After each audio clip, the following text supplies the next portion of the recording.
अभी आप देखेंगे कि कैसे ये सेल साइकिल कैसे पूरी तरह से कंट्रोल्ड सिस्टम है, कैसी इसकी व्यवस्थाएं होती हैं, कैसे ये काम करता है। साइक्लिन सीडीके का एक ग्राफ अगर हम लोग देखें, ठीक है, ग्राफ की चर्चा पिछले लेक्चर में हमने किया था। अभी का जो लेक्चर है उसी क्रम को आगे बढ़ाते हैं। ठीक है, मैं फिर से इस ग्राफ को ड्रॉ कर रहा हूँ, लाइन को ड्रॉ कर रहा हूँ, आप लोग सब जरा देखने की कोशिश करें। ठीक है, ये G1, ये S फेज, ये G2, ये M फेज, फिर ये G1 फेज, मतलब साइकिल हो गया। अब G1 जब S में इंटर करना शुरू करता है तो धीरे धीरे SCDK का जो सारा केमिकल्स है वह बढ़ना शुरू होता है, चूंकि G2 तक का वह कवर करता है। ये हो गया SCDK। अब आप गौर करेंगे कि SCDK का सिंथेसिस कब शुरू हुआ, कहां शुरू हुआ, बड़ा इंपॉर्टेंट पॉइंट होता है। ठीक है, मेरी आवाज सब तक पहुंच रही है, हाँ ना? ठीक। SCDK कहां बनना शुरू हुआ? ये G1 से ही बनना शुरू हुआ और अपना पीक जो है इसने कहां ऑब्टेन किया? S फेज में, और धीरे धीरे धीरे करके ये एंड में खत्म हुआ है। अब देखिए, M फेज के लिए जो प्रोटीन्स चाहिए वो बनना शुरू हुआ G2 फेज में और खत्म कहां हुआ? G1 फेज में। कहने का मतलब स्पष्ट है कि ये सभी जो केमिकल्स हैं, ये सभी केमिकल्स अचानक से नहीं बनते, बल्कि इनके बनने का एक तरीका होता है, और वो तरीका है कि ये पहले से ही बनना शुरू करते हैं। उसी प्रकार से अगर हम गौर करें कि G1 फेज के लिए कहां से बनना शुरू होता है, तो M फेज से ही ये बनना शुरू। एक्सक्यूज मी सर, रुक जाइए, का वॉइस नहीं आ रहा है। मेरी आवाज तो सब तक पहुंच रही है, थोड़ा नेटवर्क चेक कर लीजिए आप लोग। ठीक है, ये हो गया MCDK, और ये जो है ये है G1SCDK। प्लीज अच्छे नेटवर्क में आए, नेटवर्क का इश्यू है। तो इस प्रकार से ये जो है धीरे धीरे धीरे धीरे करके एस फेज में खत्म होता है। अब आप यदि इस ग्राफ को गौर करेंगे तो आपको सारी बातें धीरे धीरे समझ में आनी शुरू हो जाती हैं कि एस फेज की तैयारी जो होती है वो G1 फेज से ही शुरू होता है, जीवन के अंतिम पार्ट से, और धीरे धीरे धीरे ये खत्म होना शुरू होता है। कहां पर? ये खत्म होना शुरू होता है एस फेज में, जाकर वहां जाकर ये धीरे धीरे खत्म हो जाता है। तो ये जो ग्राफ है, ये ग्राफ एकदम क्लियर कट बता रहा है ये है G1 फेज से एस फेज की ओर मूवमेंट। इनका जो सिंथेसिस होना शुरू होता है वह सिंथेसिस होना शुरू होता है G1 फेज से ही, और खत्म जाके होता है G2 फेज का एंड में। उसी प्रकार से अगर आप गौर करेंगे M फेज के लिए, M फेज के लिए जो है सारा मटेरियल जो है वह G2 फेज से ही बनना शुरू होता है, और वहीं पर इसको चेक किया जाता है कि सारा मटेरियल बनकर तैयार है कि नहीं है। ये हो गया M फेज का मटेरियल। और फिर अगला जो G1 फेज है, उस G1 फेज के लिए जो सारा मटेरियल होता है वह M फेज से ही बनना शुरू होता है, और ये S फेज तक जाकर पूरी तरीके से खत्म होता है। तो वहां तो नहीं है, लेकिन फिर आगे यहां बढ़ गया और S फेज में जाकर खत्म होता है। ये बहुत महत्वपूर्ण विषय है ये समझने के लिए कि कैसे ये सारा प्रोग्रेशन होता है, कैसे ये सारा प्रोग्रेशन होता है। इस प्रोग्रेशन को समझना बहुत जरूरी होता है। तो अब इन सब बिंदुओं पर आपका ध्यान आना चाहिए, कुछ सवाल पूछ सकते हैं। देखिए,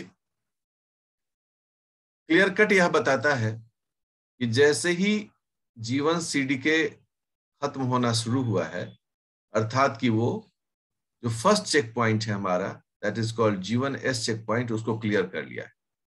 जैसे ही SCDK खत्म हो रहा है और MCDK बढ़ रहा है, इसका मतलब इसने G2M चेक पॉइंट को क्लियर कर लिया। और जैसे ही G1S बढ़ रहा है और MCDK घट रहा है, इसका मतलब है इसने MG1 चेक पॉइंट को क्लियर कर लिया। तो ये जो बेसिक कॉन्सेप्ट है, इसको समझने की जरूरत है। अब इसी पर कुछ अगर हम सवाल जवाब करें तो है कि अगर G1 से हम S में जा रहे हैं तो G1 SCDK और SCDK में कौन घटेगा? हम बोलेंगे ये घटना शुरू हो जाएगा। एकदम स्पष्ट है, करेक्ट। और MCDK बढ़ना शुरू हो जाएगा। ये एकदम साफ साफ दिमाग में बिठा लीजिएगा। और ये घटना जो है वह G1 फेज में ही स्टार्ट होगा, ये S फेज में भी स्टार्ट नहीं होता है, ठीक है। तो ये जो कॉन्सेप्ट है, इसी कॉन्सेप्ट के आधार पर होता है कि जब G2, अब इसी की जगह पर हम लोग क्या लिख लें, G2 से M फेज अगर ऐसा होता है तो SCDK घटना शुरू हो जाएगा, ठीक है। और कौन बढ़ना शुरू हो जाएगा? MCDK बढ़ना शुरू हो जाएगा। और ठीक इसी कहानी में अगर हम ट्विस्ट करते हुए अगर कहें कि MCDK से G1 CDK M फेज से G1 फेज में जाने वाला है, तो अब कौन घटना शुरू हो जाएगा? MCDK हो जाएगा। और कौन बढ़ना शुरू हो जाएगा? G1 SCDK बढ़ना शुरू हो जाएगा। मुझे लगता है एकदम क्लियर हो चुका है ये कॉन्सेप्ट आप लोग का। Yes sir. Yes sir. ये चीज जो है इसको हमेशा दिमाग में रखने की जरूरत रहती है, इसको कभी भी हम लोग को भूलना नहीं चाहिए। ये सारा बेसिक कॉन्सेप्ट है, इसको आपको हमेशा दिमाग में रखना शुरू हो जाएगा। हमको अगर कोई एक क्वेश्चन पूछे कि at a time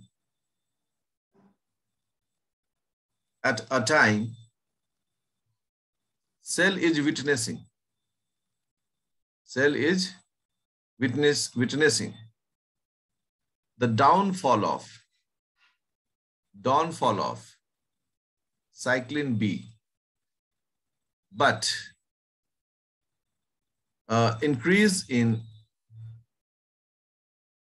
and increase in cyclin D. What is happening there? वहां क्या हो रहा है? आप लोग क्या आंसर करेंगे बताइए? M फेज से G1 फेज में जा रहा है। बिल्कुल सही, सेल M फेज से G1 फेज की ओर जा रहा है, क्योंकि साइक्लिन B घट रहा है और साइक्लिन D बढ़ रहा है। इसका मतलब है कि साइक्लिन B मतलब M फेज से जुड़ा हुआ है और साइक्लिन D जो है वो G1 S फेज से जुड़ा हुआ है, G1 फेज से जुड़ा हुआ है। इसीलिए ये इस तरीके से चीजों को लिखा और समझा जाता है। इसी तरह का भी यहाँ पर दिमाग में ज्यादा जोखम नहीं होना चाहिए। चीजें जितनी स्पष्ट होंगी उतना ही ये सुविधाजनक तरीके से हम आगे बढ़ते हैं। अब देखो, हमें इन प्रोटीन काइनेज के बारे में देखने की जरूरत पड़ती है ना। अब हम लोग एक हेडिंग देते हैं इसी टॉपिक में, that is TEIN, protein kinases.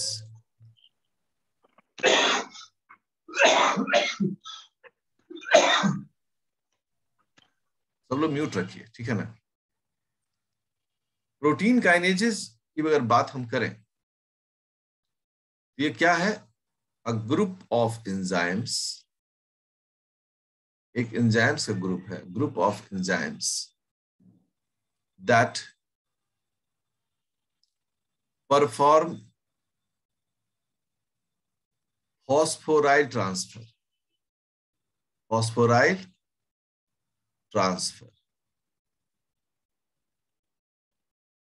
from ATP to the protein substrate.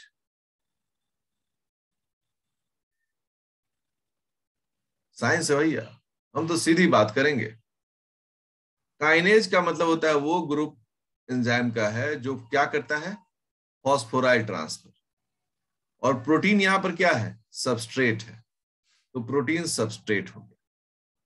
ठीक है, इसमें प्रोटीन का नाम अगर हो जाएगा रांची, इसका नाम हो जाएगा रांची, रांची काइनेज। तो प्रोटीन जो है वो कॉमन नाम है, उसके जगह पर कोई नाम हो सकता है। तो प्रोटीन काइनेजेस जो है एक ग्रुप है एंजाइम्स का जो फॉस्फोराइल ट्रांसफर करता है, एटीपी से फॉस्फेट लेकर प्रोटीन में वो जोड़ता है। ठीक है, हम लोग सेल साइकिल में इसे सीडीके के नाम से जानते हैं, that is cyclin dependent kinases, बहुवचन कर देते हैं सीडीकेस। ठीक है, सीडीके के बारे में हम लोग बोलते हैं ये maturation promoting factors, promoting factors, MPFs। Maturation promoting factor का मतलब क्या होता है? मैच्यूरेशन प्रोमोटिंग फैक्टर का मतलब होता है कि कोई प्रोटीन है, मतलब बड़ा बढ़िया सिखाते हैं, एकदम अच्छे से समझ लो इसको। एक ये प्रोटीन है जिसका नाम है साइक्लिन। अब ये नॉन फंक्शनल है, या फिर दूसरे वर्ड में हम लोग कहते हैं लीस्ट फंक्शनल, मतलब इतना कम कि हम इसे इग्नोर कर सकते हैं। तो हम कहेंगे अभी ये इमेच्योर है, इसलिए अभी फंक्शनल नहीं हो गया। एक छोटा बच्चा अगर 10 साल का बच्चा कहीं नौकरी करता है तो वो बाल मजदूरी में आता है, वो कानूनन अवैध है, उसमें सजा हो सकती है लोगों को, ये अभी इमेच्योर है। लेकिन जब इसी साइक्लिन में एटीपी ने अपना एक फॉस्फेट जोड़ दिया, एटीपी ने अपना एक फॉस्फेट जोड़ दिया, एटीपी से एडीपी बन गया। अब ये साइक्लिन में जो है फॉस्फेट जुड़ गया। अब ये जो है साइक्लिन, उसको हम लोग क्या कह रहे हैं, फॉस्फोराइलेटेड साइक्लिन। ये फॉस्फोरेटेड साइक्लिन जो हो गया वो फुल्ली फंक्शनल हो गया। अब ये नौकरी करेगा तो तारीफ मिलेगा, दैट इज कॉल्ड मैच्योरेशन। ये मैच्योरेशन किस बेसिस पर हुआ है, इस फॉस्फेट के जुड़ने से।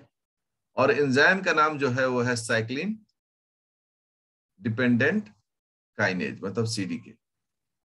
इस एंजाइम ने एटीपी से एक फॉस्फेट को ट्रांसफर कर दिया साइक्लिन में, और साइक्लिन क्या हो गया, मैच्योर कर गया। इसीलिए हम लोग सीडीके को मैच्योरेशन प्रमोटिंग फैक्टर कहते हैं।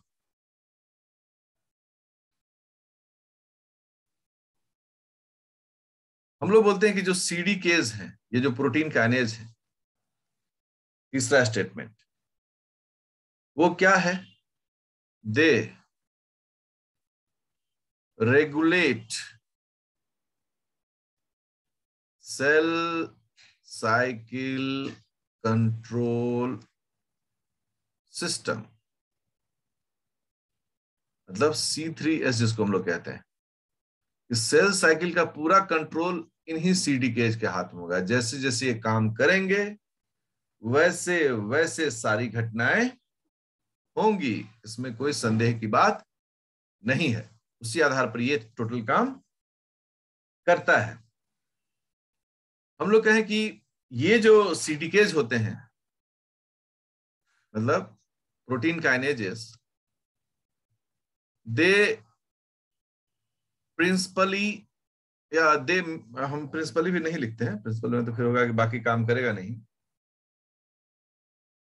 दे see the three activities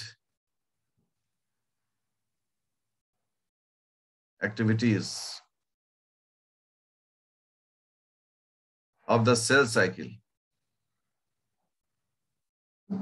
very accurately. ये 3 सेल साइकिल के 3 घटनाओं को ये बहुत एक्यूरेटली देखता है।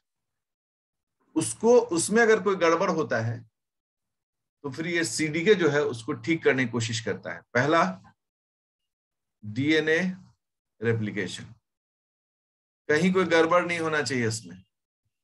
दूसरा, माइटोसिस, माइटोसिस में कोई गड़बड़ नहीं होना चाहिए। और तीसरा, साइटोकाइनेसिस। आप कहेंगे सर माइटोसिस का है तो 2 हिस्सा है, साइटोकाइनेसिस, ठीक है। यहां जो है माइटोसिस में एनाफेज को, एनाफेज एकदम एक्यूरेटली होना चाहिए। ये 3 घटनाएं बिल्कुल ठीक से होना चाहिए। यह एक सीडीके का प्रिंसिपल वर्क होता है, क्योंकि ये जीवन धारा है, ये जो है वाइटल फॉर अ सेल। अगर एक सेल में ये गड़बड़ हो जाएगा तो सेल मर जाएगा। मान लो कोई एक आदमी है, उसका एक उंगली कट गया, तो वो जिंदा रहेगा? यस और नो? Yes sir. बिल्कुल यस सर। बिल्कुल। लेकिन उसका पूरा हार्ट को ही हम निकाल दें, क्या वो जिंदा बचेगा? No sir. ओ सर, बिल्कुल सही कहा आपने। उसी तरह से ये 3 जो रिएक्शंस होते हैं वह एक सेल का वाइटल रिएक्शंस है। इसमें कोई भी अगर गड़बड़ हो जाए तो सेल जो है वो अपना प्राण त्याग देता है। और इस प्रकार से सीडीके जो है इस पूरे प्रोसेस को मेंटेन और मैनेज करता है। इसलिए इसे हम लोग क्या कहते हैं? सेल में सेल इंजन्स, इन्हें हम लोग सेल इंजन्स कहते हैं। सेल का इंजन कौन? यही सीडीकेज या प्रोटीन काइनेज भी आप इन्हें कॉमन वर्ड में क्या बोल सकते हैं? Protein kinase. तो प्रोटीन काइनेज है, काइनेजेस हैं जो सेल का इंजन है। और इंजन क्या करता है? पूरे बॉडी को चलाता है।